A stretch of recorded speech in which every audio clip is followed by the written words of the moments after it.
Hello, welcome to HITC Sport and wash your hands.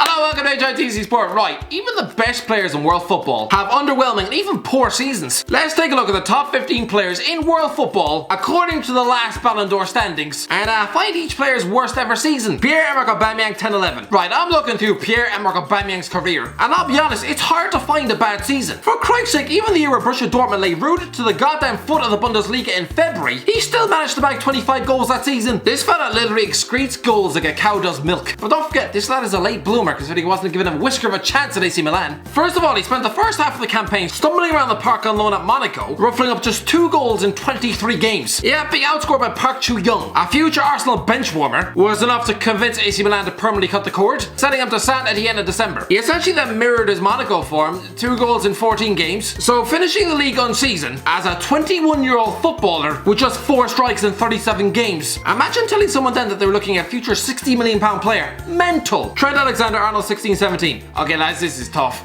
Trent Alexander-Arnold's career has been on a rapid rise since his goddamn debut. The lad is still only 21. He hasn't had a bad season yet. He's had 3 full seasons under his belt. They've culminated in 2 Champions League finals and a Premier League winner's medal. Whenever he gets it. I don't know, I guess his debut season was back in 16-17, but as a teenager he played just 7 league games, one of which included a 2-1 home defeat at Crystal Palace. But even then he's still one young player of the season. It's official, alright? This man has not had a single bad year yet. Antoine Griezmann 18-19. Okay, Antoine Griezmann's been pretty spectacular for years. He's hit at least 20 goals a season in each of the last 6 years for Atletico Madrid and Real Sociedad. I don't want to be too harsh and choose a season where he was just breaking through, so maybe his last year at Atletico Madrid? Clearly distracted by talk of a Barcelona move, he offered up 21 goals in all competitions, a drop of 8 from the previous campaign. Atletico were dumped out of the European competition in early March, finished 11 points off top spot, and exited the Copa del Rey in the round of 16, so maybe this one. It says a lot when someone's worst season is still 21 goals. Roberto Firmino 12-13. Good old Roberto Firmino. Right, let's go back to the 12-13 season. Roberto Firmino's 3rd year at Hoffenheim, and at the age of 21 scored 5 goals in 33 league games as he finished 16th in the Bundesliga. 5 goals. If this was his attempted audition for a spot in Brazil's 2014 World Cup squad, he might as well have got sick all over Luis Felipe Scolari's shoes. 5 goals all season. He was being outshunned by his own teammate, and that was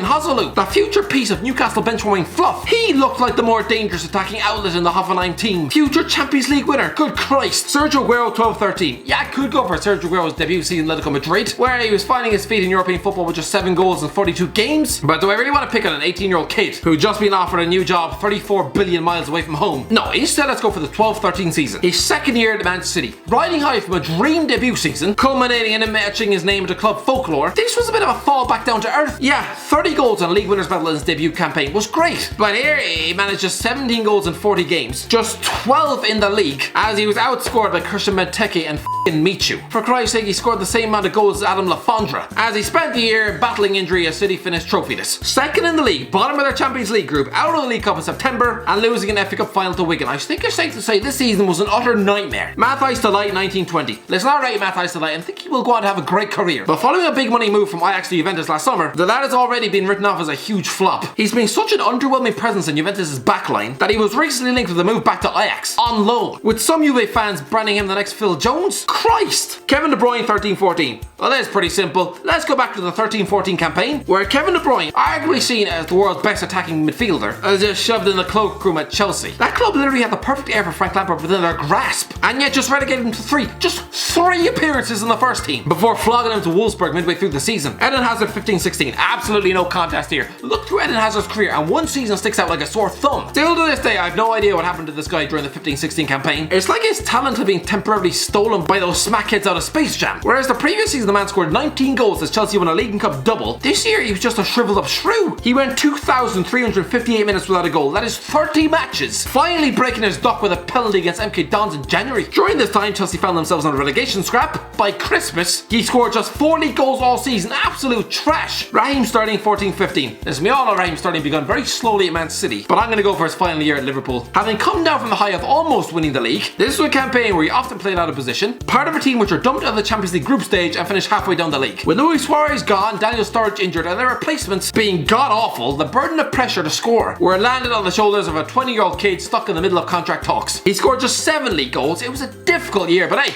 At least he's still got his 50 million big money move. Frankie de Jong, 1920. Listen, Frankie de Jong is a 65 million pound signing for Barcelona, and no, he hasn't been bad. He nearly has 40 games under his belt, but he's been played out of position, often come under fire, with Louis van Gaal popping up recently to say he should have signed for Juventus instead. Riyad Mahrez, 12-13. Oh, Riyad Mahrez, worst season, easy. Probably during the 12-13 campaign at Le Havre. The lad who's 21 years of age and scored just 4 league goals in 34 games as the club finished halfway down French football second tier. It's not as if this guy was a budding young teenager. He was 22 years of age. Future 60 million pound two-time Premier League champion, is it? Never in a million years. Bernardo Silva, 17-18. Look, it wasn't a bad season by any means for Bernardo Silva, but his debut season at Man City following a big money move from Monaco. Sorry.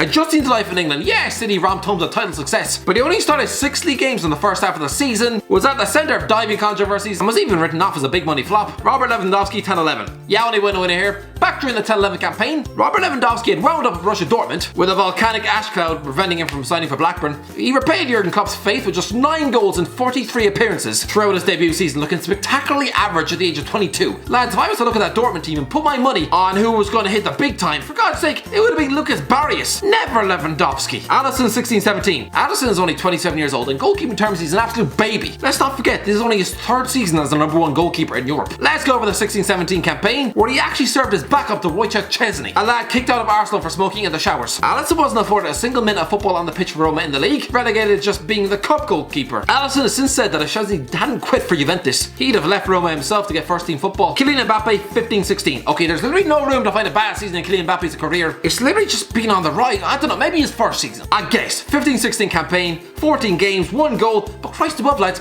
he was only 17 years of age. It's official. Mbappe has not had a bad season yet. Mohamed Salah, 14-15. A bit like Kevin De Bruyne. Mohamed Salah spent half of this season being neglected by Chelsea before being punted out mid-season. He was given just 3 chances in the blue shirt during the 14-15 campaign, being firmly stapled to the bench and forced to wonder how on earth he was ever going to dislodge Andre Schürrle. He was then punted out on loan to Fiorentina in February, where things did pick up. I mean, he managed to squeeze out 9 goals for the end of the season, but offer Mohamed Salah 9 goals in a season now and he'd get sick in his mouth. Sadio Mane, 14-15. Listen, it's hard to find a poor season for Sadio Mane. He hasn't really had one. I'm literally just gonna have to go back to his first ever season in football, bagging just once in 19 games for Metz in League 2. But I do feel harsh because the lad was just 19 years of age, playing thousands of miles away from his friends and family. But still, right, if we're gonna be harsh, at the age of 19, the likes of Jadon Sancho and Erling Haaland were ripping up the Champions League. At the same age, a future Champions League winner, Sadio Mane, was getting relegated to the 3rd tier French football. Cristiano Ronaldo, 04-5. Listen, the media loves to go over the top, desperately trying to lead with a headline, is this Cristiano Ronaldo's worst ever season in football? The answer is always going to be no, lads. Definitely not. The 5-time Ballon d'Or winner. His worst season was probably the 04-05 campaign. It was his 2nd season at Old Trafford, and fans were getting frustrated with his countless stepovers, diving, and complete lack of end product. In 50 games in all competitions, he served up just 9 goals and only 5 in the league. For God's sake, he'd only scored once by Christmas. He was getting outscored by Leon McKenzie, Papa Bouba Diop, Leon Osman. Leon Osman was outscoring Cristiano Ronaldo. What? Oh, lads, the likes of Emil Heskey and Robert Earnshaw, they scored more than double Ronaldo's digits.